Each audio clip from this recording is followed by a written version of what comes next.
podcasting from Northwest Pennsylvania. You're listening to the GenXtra Podcast, a show about Generation X, movies, technology, weird news, and anything else they feel like. Join them every Monday morning. Now, here's your host, Dave and Joe.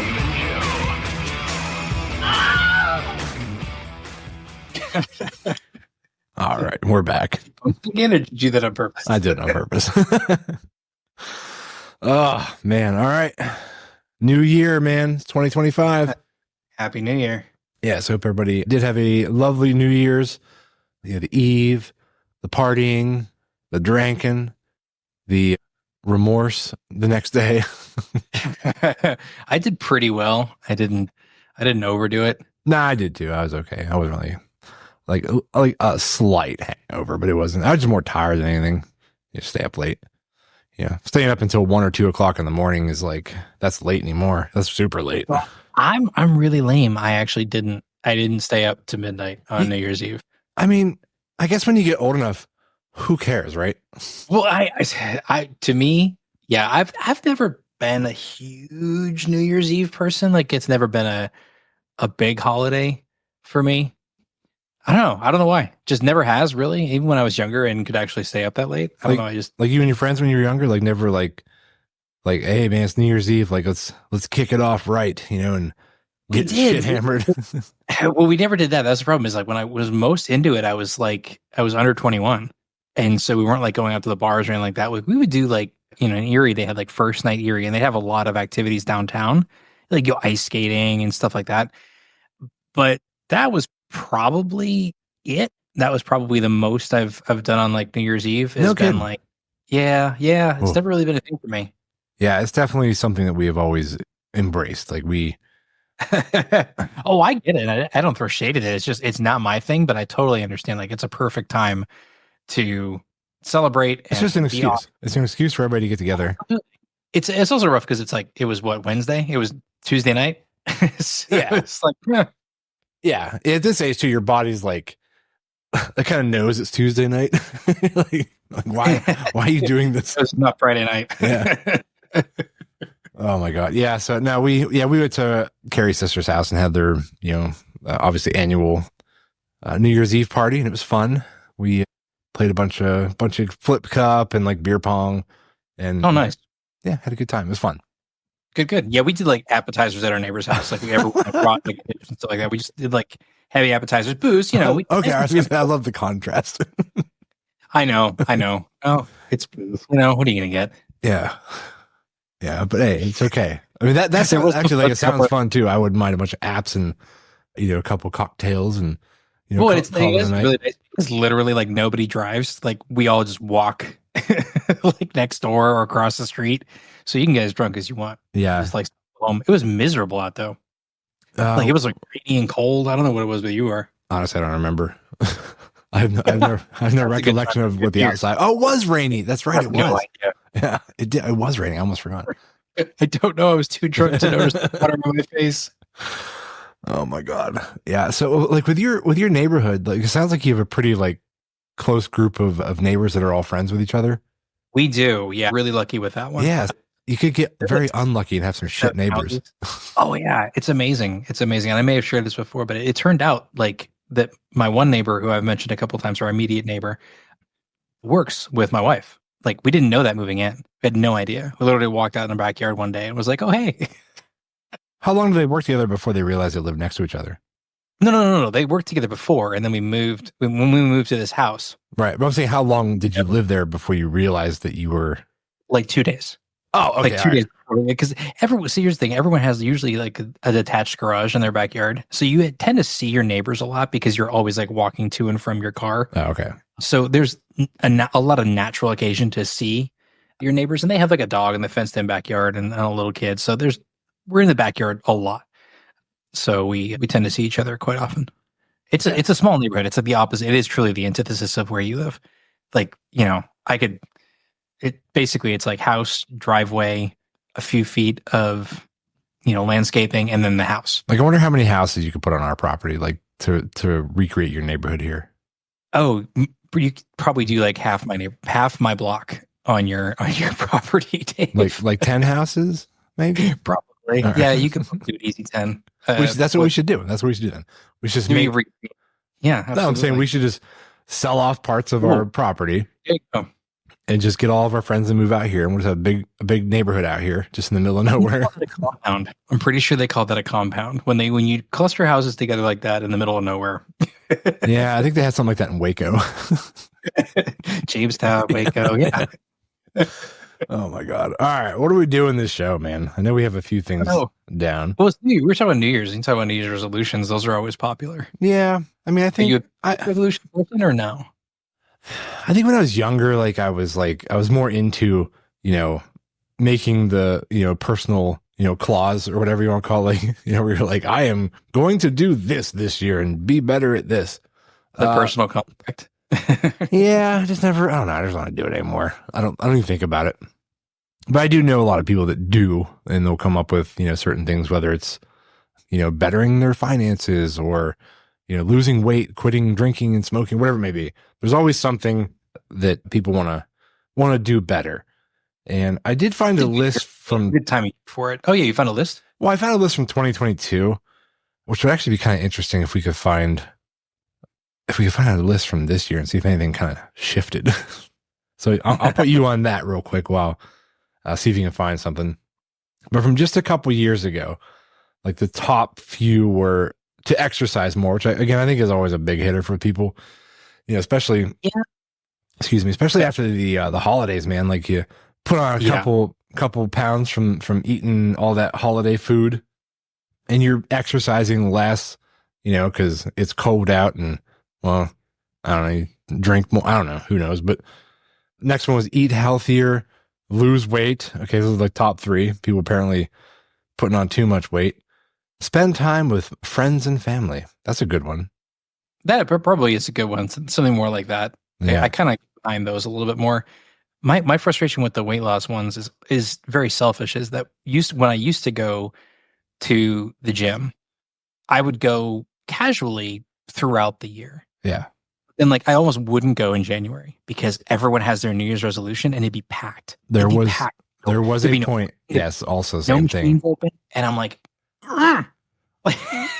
yeah. It's frustrating. There was a little while where I was going on a regular basis with a buddy of mine. And yeah, dude, when January hit, it's chaos, man. Just chaos. Yeah.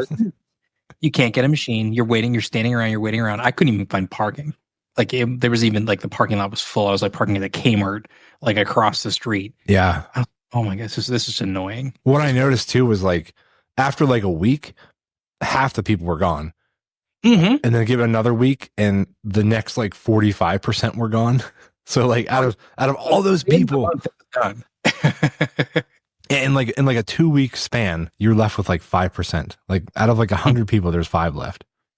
Yeah, that's the amazing part of it too. Is very short lived, and that's usually, if you read into it, that's usually the counter argument to resolutions is that they are very fad driven. I think some of the best advice that I've ever read is around don't do a New Year's resolution, do a New Year's theme. Don't resolve to do it. Just be okay, this year I'm going to focus on X. Spending more time with family. That's a pretty good one, right? I actually did find a list from NPR here that I thought was interesting. It was instead of resolution, it's try something new, get my first tattoo. Okay. Which always strikes me because how often have you and I talked about me getting a tattoo? You gonna get tatted up this year? I just can't. I still can't. I don't think I'll ever decide what I want to get, and that's going to be the inhibitor from what I'm gonna do. Come on now. Come on. Did you find another list from this year? This is recommendations. It's not a top New Year's thing for this year, so it's not really going to be relevant. Yeah, you know what I don't understand about these polls? Just kind of is when you see these, top, things that would require knowledge from individuals, most favorite Halloween candy of 2022. I've never been asked by anybody what mine is or what my resolution would be. So I don't know where they get the info for these. I don't know if it's a very small group, they go around the office. Is that what they do? Me? You know what I It mean? could be. Most of these things are what you call statistically insignificant, right? There's Yeah. a threshold of people. It's like, oh well, of 40 people interviewed. I'm like, that what? Who? How many? Yeah. Like, oh, Yeah. that doesn't count. From the 7th floor of this building. Right. Yeah. I wonder. And now anymore, I mean, I'm sure they probably just put it into Gen AI and just be like, hey, Make me a list. make me a list. It looks good enough. It'll get some Write my clicks. article title for me. Yeah. Yeah. Put the image on there for me. Yeah. Oh my gosh, it's so terrible. So terrible. What are their recommendations for resolutions? Maybe someone needs a recommendation. Yeah, sew my own clothes or sew a clothing, an item of clothing. Hopefully nothing too complicated. I Did you can't say so? sew as in create, fashion your own clothes. I can't imagine doing that at all. That's an I odd just- resolution. Oh, well, host more dinner parties. Okay. That works. Yeah. Don't be a Quality of my improve the quality of my sleep. This one's interesting. It says become a morning person. I feel like one does not become a morning person. I feel No, like one you is. either are or you aren't. I don't believe in that one. I'm not sure I fully buy that one. And then work on self-control in terms of like, oh, here we go. Have a healthier relationship with caffeine. Note, it doesn't say stop. Right. Yeah. Which is good. I myself am we're going to try a dry January. Oh, we did it last year. I made it 24 days.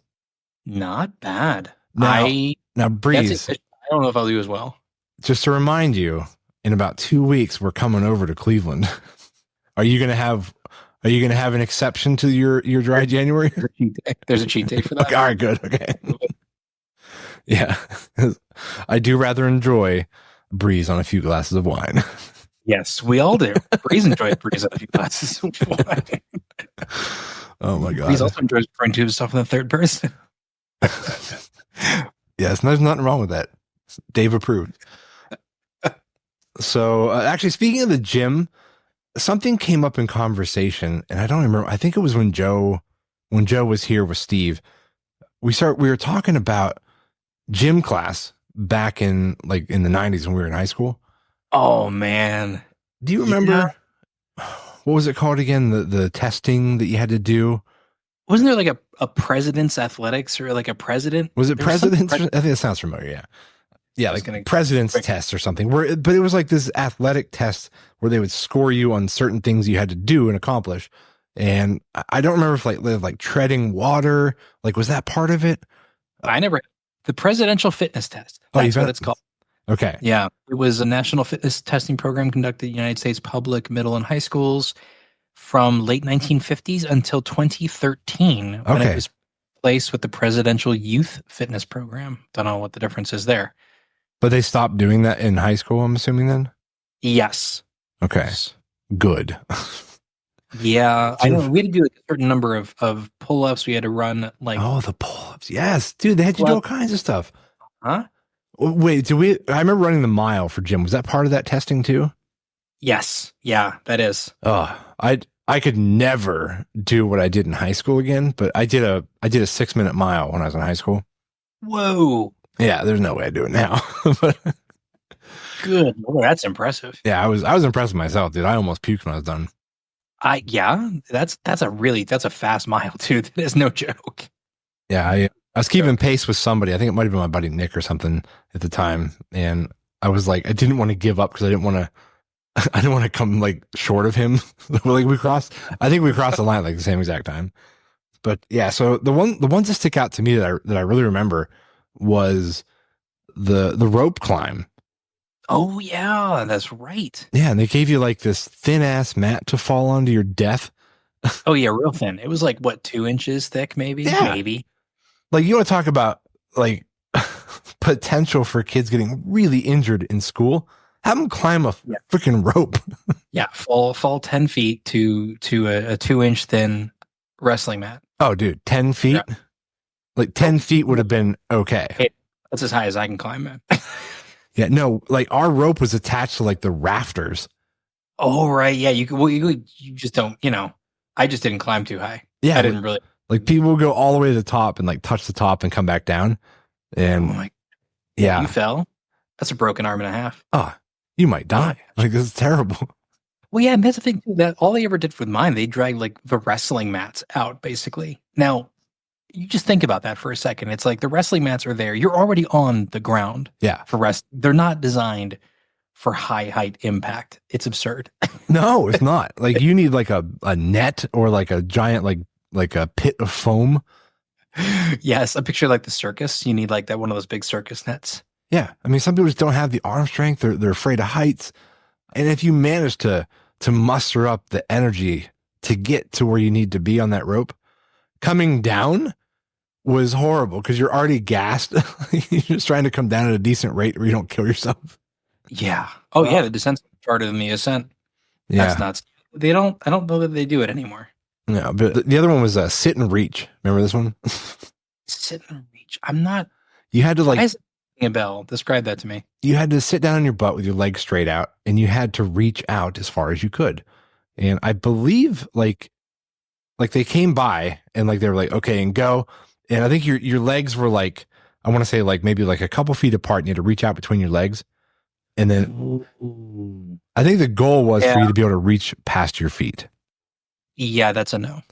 Yeah. So we even do that stretch in Taekwondo before. And sometimes it depends on the instructor.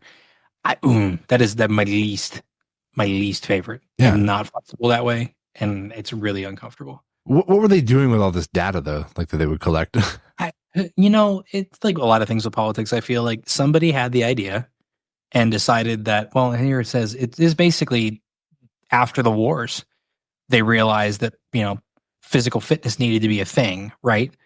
Which is kind of funny because really, I want to say immediately after World War II, but if you look at the trajectory of warfare after Vietnam, it's not so much about physical fitness as it is who can make the biggest explosions happen the furthest away. Yes, there's still physical fitness too. I do not mean to be disparaging of anyone who's in the armed forces, that you still need to work your ass off, and it's a tough thing to do. But warfare at a national scale is really about making big explosions from a distance. Yeah. Trudging up D-Day. Yeah. I wonder if it went into like a national database and like recruitment offices could look at, that's a nice conspiracy theory. You know what I mean? Like the percentage of, kids above like this number in this area, like this is where more physically fit people are that we could go recruit. Maybe. Well, it was public schools and stuff, so they probably had to. It was legislated, so it probably had to report the results. You had to report academic standards the same way. I bet you they did. I'll bet you they did. It might have been what it was for. Yeah. Yeah. If that was the case, they shouldn't have made it a pass fail. It should have just been like, just do this, just so we have the numbers. Yeah, really. Yeah, that should have been. Well, so I went to a private school at that time in the early 90s. So we still like private school, like Catholic school? Yeah, Catholic school. Dude, so did I. Did you ever get your ass whipped by a nun? No, they did away with the nuns. The only nun in my school was the principal. So she wasn't a teacher. She was just the principal. We had non-nun principal or non-nun teachers. I got beat by, I think, maybe 3 different nuns. Nice. Yeah. I'm kind of curious to ask what you did. I had to have talked about this at some point during the duration of this show, but I missed it. I'm sorry. But no, the one I remember, oh God, the one that sticks out was when a buddy of mine we would take that little container of chocolate milk that you would get. Yeah. And you just shake it up a lot. So it was like all foamy. Mm-hmm. And then you would squeeze it and open it at the same time. And it would like fire this big shot of chocolate milk across the room. And yeah, and they did not care for that. And the one time that we did it, I hit a girl across the shirt by accident, and they saw it, and they took me and my friend in the hallway. Oh no. Yeah, and slapped us both across the face. Oh wow. And then there was another time that we were, I think it was a different time. Like we did something else, and she gut punched one of my friends. The nun? Yeah, dude. Yeah, it was brutal, man. Like it was like our Catholic school like coming up was like it was behind the times. Like it was still like like from like the 1900s. Like they were still just beating kids. That's impressive. No, that was not my Catholic school experience. That was, although I do have a funny gym class story from that era. Oh, what'd you do? You have gym uniform. You have uniforms at your Catholic school? I think for gym class, we just had to wear like white shirts. I think it was. We had issued uniforms. Oh, no kidding. So you had like uniform shorts and uniform shirt for gym class that you brought on gym class days. I one day grabbed the wrong set of gym clothes from the laundry. Oh, my brother is 3 years younger than me. Oh no. Mm-hmm.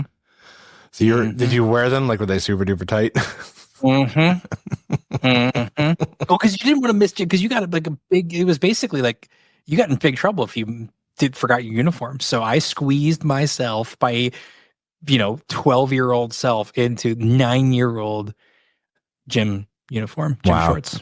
Yeah, It was so uncomfortable. And to this day, my mom teases me about it. She's like, remember the day you wore your brother's gym uniform? Yes, I do. It's been 30 years, but I remember it. So you had like a little breeze bulge going on there. Yeah, definitely. It was so uncomfortable. Fortunately, a presidential test that day, because that would have been bad if I had to do like pull-ups and stuff on there. Yeah, I remember for some reason I had to the principal came and got me and wanted me to change my shirt. And I don't know if it was because it was dirty or something, but she made me go to the Lost and Found to find a different shirt to put on. And it was like, I think it was Lost from the 70s. And Found in the 90s. In the very early 90s. And I had to put it on, and it was like, it had a butterfly collar, and it had these like pearl snap buttons on it. I think it was a woman's shirt. Did it have like, sounds like a blouse? Well, I don't know. I mean, So I had to put that stupid thing on, and I did get made fun of a fair amount. Did it have like flare cuffs on the sleeves too? It might have, dude. It was really bad. Yeah, that was really embarrassing. Go to thrift stores for shopping for costumes for theater when I was in high school, and oh my gosh, the stuff you could find, so funny. So now I'm picturing all those goofy shirts that we used to see, and you were probably wearing it for the rest of the day, weren't you? Yes, yes, I was. Wear a better shirt next time, Dave. Right. Oh my gosh. But yeah, so let's move on. I want to check out National Days. We actually missed the National Day segment last week. We did. So January 1st is New Year's. Oh, interesting. But it's also the Polar Bear Plunge Day. Oh. And I always find this to be fascinating. Have you known are you a polar bear person? Have you known someone who's done it? Because I personally find it crazy. I think it is probably one of the nuttiest things I've ever heard of in my life. Yeah, it's like a thing that happens around here over at a local park. There's a 2 Mile Lake right down the road from us. Okay. They do a polar plunge there every year. And I'm sure they did another one this year, but I've seen pictures of like friends that we know that did it. And I just don't understand it. I don't get what you get out of it, because it would just be horrible all year round. Or not all year round, just all around. Oh, no, it would be horrible all year round for me too. I think the pain would just keep going. Yeah.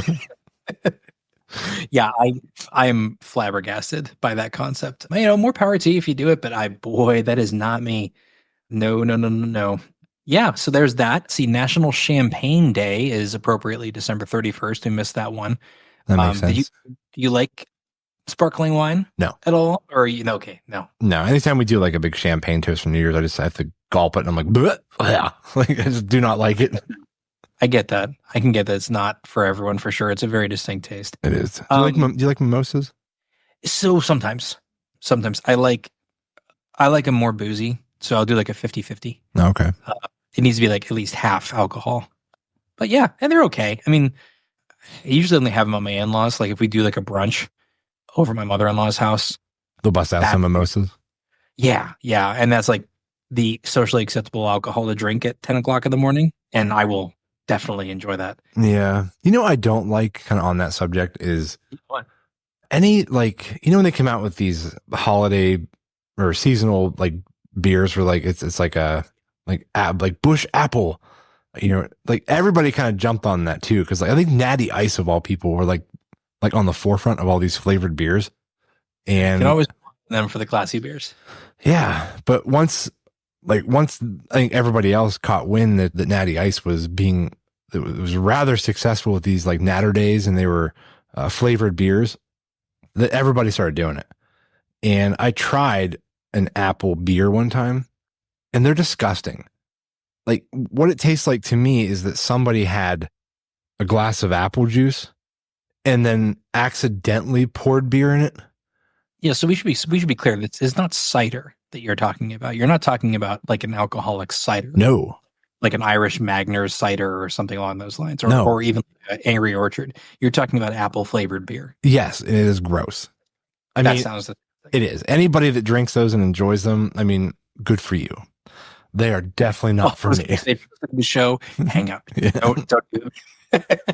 And don't bring them over. Yeah, if you visit us at the show, don't bring your disgusting beers. That I've never been a fan of flavored beers, like ever. That's just not. Which is, some people find that strange considering how much I like sodas. They're like, oh, you like flavor? I'm like, no, I like some, like Dr. Pepper. That's pretty much it. It's a very distinct flavor that is not just blanket like anything. But the other thing too is I do like seasonal ales though. I will say that, not the flavored ones. Nope. Oh, you mean like an apple pie ale? No. Like Christmas ale, or like a winter fat, like a seasonal brew. Like those are fine. Those are fine. I've had some of those. They brew them temporarily, and I'm okay with that. Yeah, like some of them are not awesome, but like they'll have like a hint of like orange or something in there, and they're okay. Like those aren't. Yeah, it depends. I'm very particular. I like the Great Lakes Christmas Ale, which is local to Cleveland, and then I like Sam Adams has a Winterfest. Yeah, I think I've had both of those actually. I enjoy the winter one. Like if I can get my hands, because it's such a limited release. I think I have some in my fridge, and it's going to have to sit there for the rest of the month, unfortunately. But I do really enjoy it. Yeah, because I think those still lean towards beer flavor.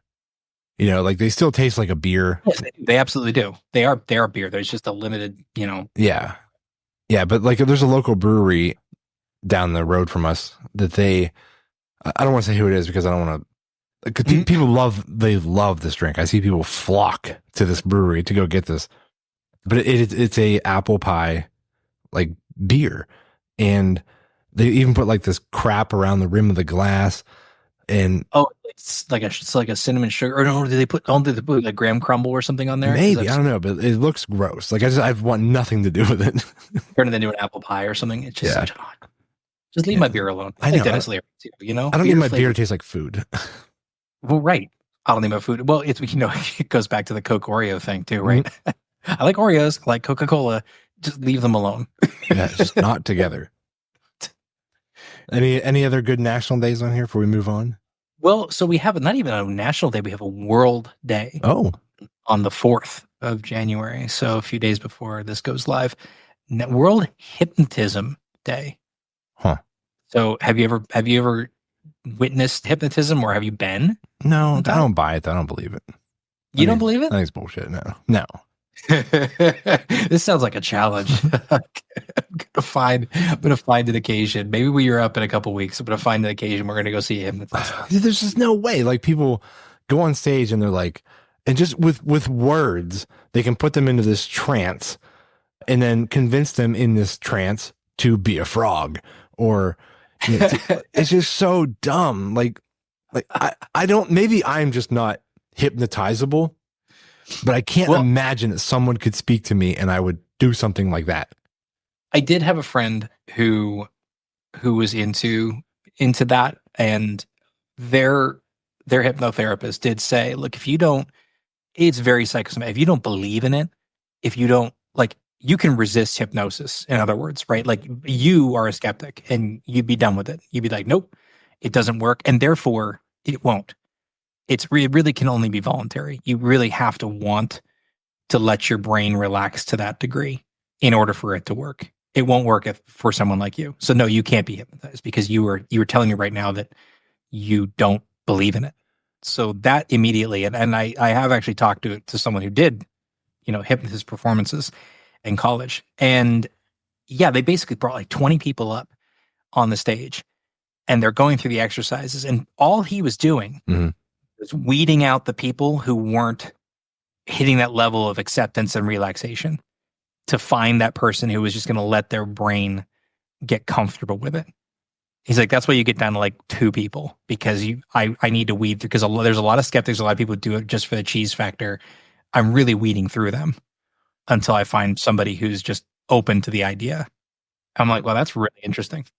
So I don't know either, but I do know from whom I've talked to, several years back, you really have to be willing to do it. It's not somebody can't just like, stare at you with, googly eyes and go, ooh. Yeah. As much as I disbelieve in Bigfoot. Oh yeah, there we go. Bigfoot comes above hypnosis in your scale of skepticism. Bigfoot 100% exists before hypnotism works. I love it. I know we need to make a chart of where things rank for you. I like this idea. No, we do. It'd be great. Yeah. Call it Dave's scale of belief. Yeah. Aliens have definitely been here before somebody got hypnotized. Oh my gosh, that's too funny. That's perfect. That's perfect. Yeah. No. It just sounds so stupid to me that even would work.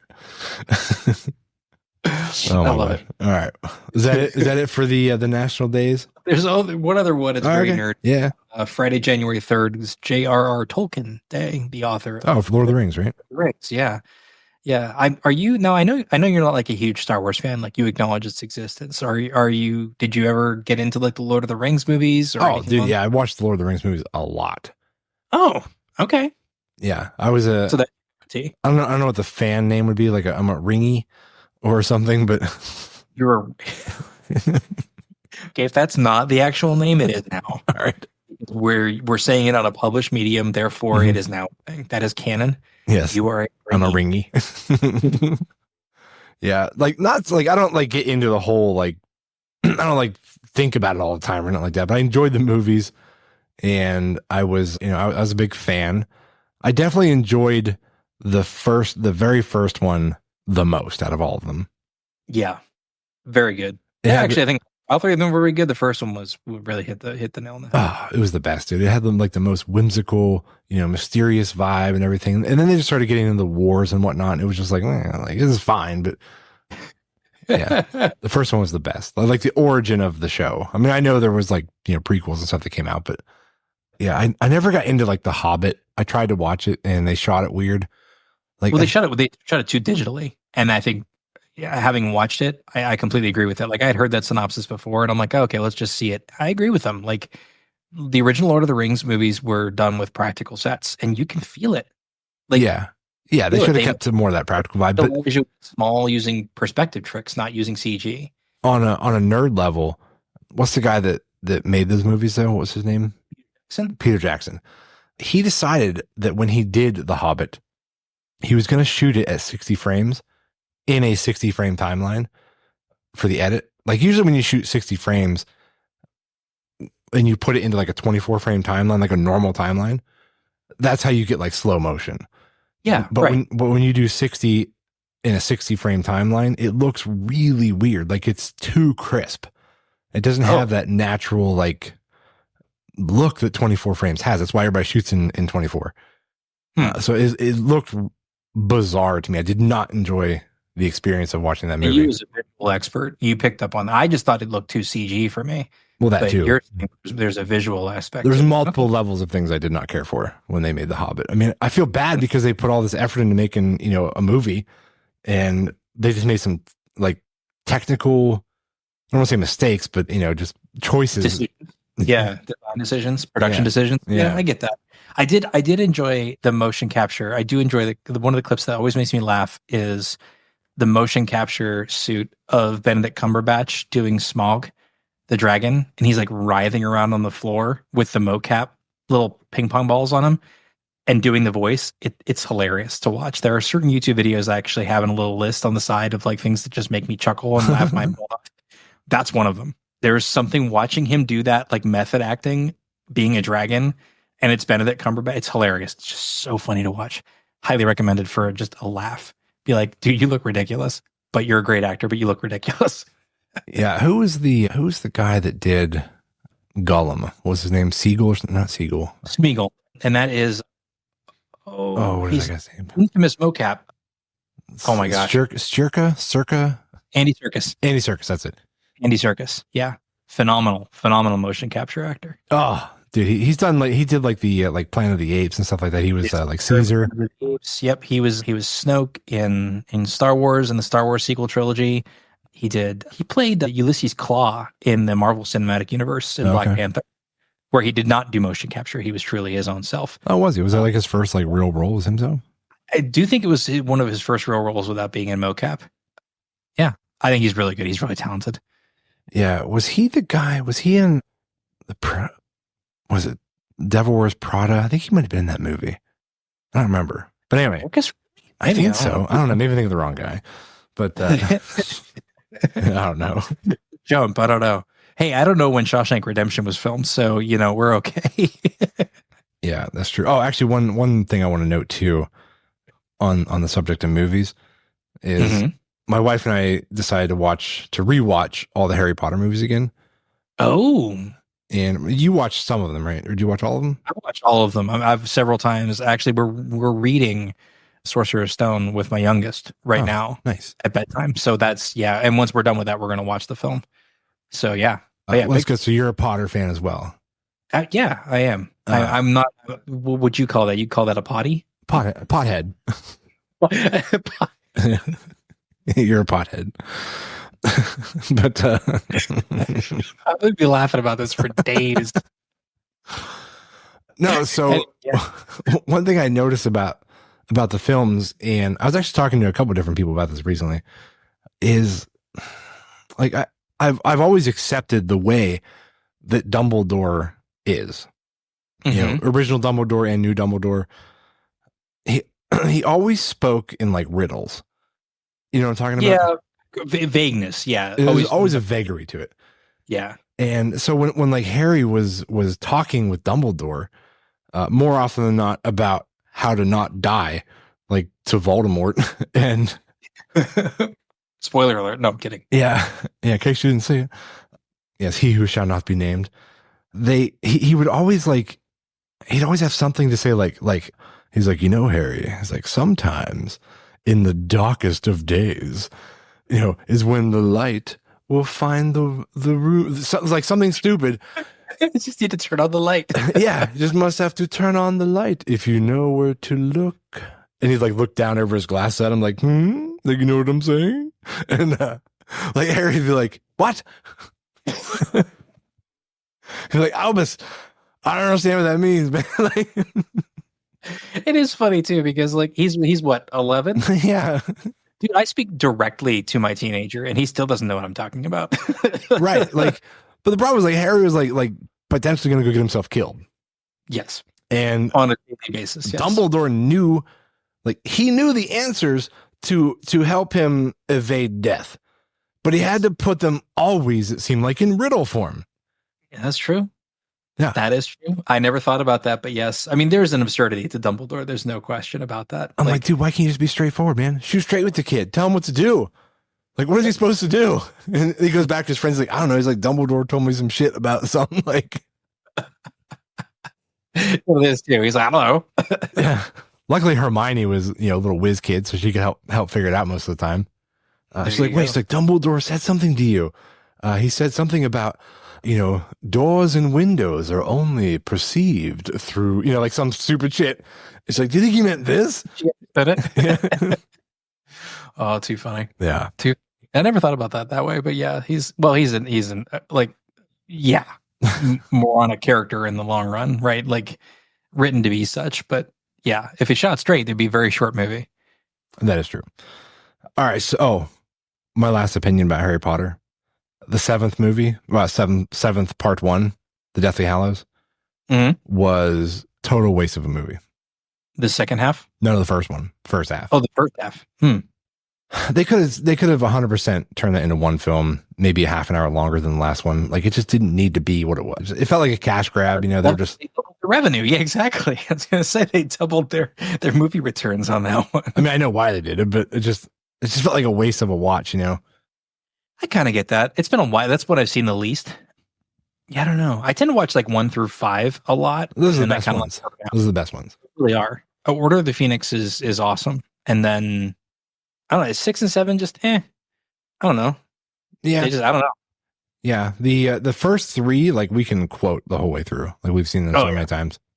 Yeah, I got the Blu-ray on like a Prime Day a couple of years ago, and I was actually shocked because if you watch the Blu-ray, it's just an uncut edition where there's like tons of extra scenes. Oh. Even from like the second one, like where the Malfoys are in the dark magic shop in Diagon Alley, and like a scene, I just happened to I put it on. Oh, let's put this on, and I looked over and I'm like, I have never seen this scene before in my life. So I like intently rewound it and watched it again. I was like, oh.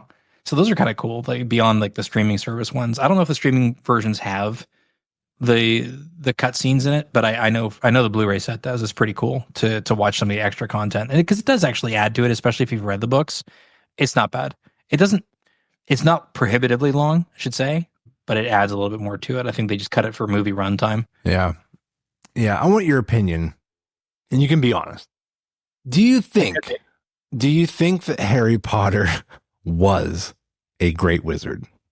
No. Okay, thank you. He knew like 5 spells. Like, they use the same spells over and over again. Yeah. Like you need to reach in your back pocket of spells or open a book, man, and like learn some new stuff. Because the one that they use, like, what was the disarm spell? Like, that one was used all the time. Oh, Expelliarmus, yeah. Yeah, Expelliarmus. And like, there was another one too. And I love the fact that the murder spell sounds exactly like abracadabra. Oh, I know, right? It's like that's just poor writing, in my opinion. Is like, oh wow, really? That's all you could do? Oh gosh, yeah. No, I don't think he is, and I think actually there's something to that, like lore wise. I don't want to nerd out too much on the show, but the thought is that he's only really got any kind of skill because he was cursed. Like, it's not him. Right. It's whatever part of Dumbledore of Voldemort that was imparted on him is the only reason he has skill. Is basically because the shard remnant of an actual good wizard kind of got embedded into his head, and that's it. Yeah, no, I don't really think. I think he's just like a dumb luck kind of thing. Of course, you could argue that about Indiana Jones and the Raiders of the Lost Ark too. He had no part in that plot. Like, everything would have happened without his involvement. Yeah, that is true. I have the problem with treasure movies. Like, when you watch any movie where they're with treasure movies, we're gonna have to touch on this in another episode. Needs to be dug into. Well, I'll just give you real quick my problem here. So, and then we'll move on. But treasure movies, my biggest bother, I think I may have talked about this before, is that when they go through this whole process of finding and deciphering clues, and then they go here, they go there, like, oh, and they find this new piece to open this, and they get this done. And then when they finally get to the place where the treasure actually is, and they're like, oh my God, it's in this cave.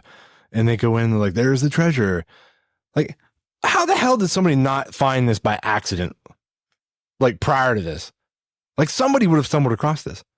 Like, it's just like, I think Goonies potentially did it right. Perhaps, like, that was like the closest to being an undiscoverable treasure. Oh, because there were enough barriers to it? Yeah, like, it was inside of what looked like a big giant rock. But I don't know. It's just, I'm trying to think of one, like, what was the one? Oh, the one that came out recently. It was on a video game. It had Tom Holland in it. Uncharted? Yes, Uncharted. Yeah, when they found that place, literally it was a ship, and above the ship in this cave was a giant hole that looked right outside. Like, yeah, I get that. You tell me for 400 years that ship's been there, nobody walked by the hole and looked down. Like, there's a ship there, man. Like, so where does that rate on your believability? Above, below, aliens, Bigfoot? Like, to me, everything is on the Dave scale of hypnotism to Bigfoot now. Like, everything. Yeah, that one's bullshit, because there was quite the process they had to go through to find this ship, and it felt like it could have been hidden better. Probably. Yeah. So anyway. Note to that. Note to people movies. You need to hide your treasure better. Yeah, it's true. All right. So what else we got to talk about here? I have a thing on here about margarine. Oh, I have a opinion about margarine, or a thought. I'm good for that. What's your thought on margarine? This will be quick. I made note of this only because I thought it was interesting. So, do you remember you remember growing up with margarine, and even in the last call it like 4 years ago, and it was like, so you would have a tub of Country Crock, and it was just always quote unquote good. Like it would just last. Yeah. Every time you open it up, it's just still the same. It's just there. So, but then all of a sudden, like people started talking about how on social media, like margarine, there's something wrong with margarine. It doesn't grow mold. It's not like it's a one molecule away from C4, or some other bullshit I've heard. So literally in the past couple years, like 2 years, if you buy margarine now, if you buy some Country Crock, guess what happens to it? Does it get moldy? It gets moldy. So I feel like the manufacturers of Country Crock, pure speculation, Country Crock, do not come after me for these accusations, please. I think they have added something into the margarine to make it mold, to shut up the people on the internet. Like, hey. Or to hang out. I'm sure there were preservatives in there that kept it fresh. So if they removed something from their formula. Well, you know what, though? I think that the people complained enough. Yeah. And we're like shouting, suspicions at Country Crock and margarine, that they just like, you know what? Do you want it to mold? Is that what you want? Fine. We will allow this to mold. Yeah. Are you happy now? I mean, I don't know. They're run by people. I'm tired of opening up my Country Crock's been there for a month, and I open up and it's moldy. Like, go back the other way. There you go. I'm sorry. Debo's rant. My rant. I like that. My frustration is on cling wrap, right? Saran wrap. Do you remember Saran wrap back in the 90s? Oh, yeah. Where it like stuck to everything? Oh, yeah, dude. Especially itself. Have you noticed it does not work? Yeah. Have you noticed it does not work anymore? It's not as good. For the past 15 years. Yeah, it's definitely, it's not as good. And I don't know. There's something that they were using, and it probably caused cancer in California, and they stopped using it. But now it doesn't even work. I don't even buy it anymore. I really, really don't. Just use tin foil. Yep. Just use foil. Yep. Just because I can crimp foil, right? It will stay down and get a rubber band, right? And get some string, tie it off. I actually don't even buy cling wrap anymore. It's just, I don't know what changed, and maybe we're all healthier for it, but I really miss when saran wrap was like the greatest thing to seal off like a bowl or a plate or anything you're doing. You're like, oh, shrink wrap that, saran wrap it, boom, done. Now you're like, oh, saran wrap it, and like falls off. It's like, oh, I might as well just put a napkin over top of that thing for as much as it stayed on there. Yeah, this is pointless. Just throw it in a Ziploc bag. That's Breeze's rant right there. There you go. I'm glad we had some. I don't like it. So you put saran wrap around Country Crock. No, I enjoyed Country Crock when I was a kid. We always had that in my house. It was good stuff. Yeah, I liked it. Like people are like, ooh, like I like regular butter. I'm like, well, you know what? Country Crock's very spreadable. It incredibly. Yeah. Incredibly. When you're a kid, like that kind of convenience, you're like, oh, this doesn't tear my sandwich bread in half. Awesome. Yeah, it's like vegetable oil based. Like it can't be that bad for you, right? Oh, yeah. I mean, right. Everything in moderation. But yeah, I mean, I think it's true of butter, right? You don't want to like eat a stick of butter either. Yeah. So we do have a couple more stories. We got a few more minutes here. Yeah, we got a few more minutes. The one story is disgusting, and I will save it for last so I can give you a heads up to cut out of the episode if you want to leave. Save that one. Thank you. Yeah, but you're like, I'm leaving too. You'll hear me sign off. Right. Like, bye, Breeze. No, so this just happened on New Year's, where on Bourbon Street, some crazy dude in a truck who I think they have determined was a possible terrorist. I don't know if you saw that part. It keeps unfolding. I've been trying to keep up on the details, but yeah, it seems it was an act of terror for sure. Yep, went barreling down Bourbon Street during the New Year celebration and ended up killing like 15 people. I think it is now. Yeah. Insane, dude. Nuts. It's not. He was armed too. It wasn't just like ramming the truck. He also had like heavy weapons with him. Yeah, there was like pipe bombs. I think. And he was firing out while he was driving. Like. It was everything. It was as bad as it possibly could be. That's just insane. Our sympathies go out to everybody involved in that, and especially the people who lost their lives and got injured. Yeah, that's terrible. It was terrible. I was like, woke up New Year's, right? And that's top of the news. I'm like, oh my gosh, what in the world?